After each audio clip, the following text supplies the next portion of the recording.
จะสิกับพันสาโรกูขอยินลามาปออาชาได้จีดา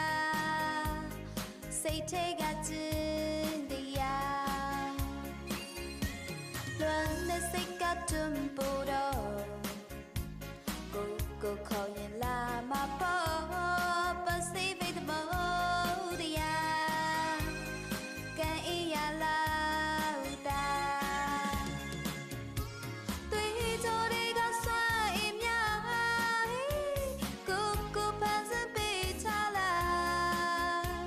ပိုင်းချထားတဲ့ခီးမိုင်များလွယ်ကြုံလို့မိနှလုံးသားတွန်းအားလာကွယ်ခေါ်အားလာရှုံချီမူလားအစနာရရဲ့မကြောက်လား你只为人变人呀ကိုတီထွင်ကပြူစားသိဝေးတော့လွမ်းသလိုသိနေတော့ချစ်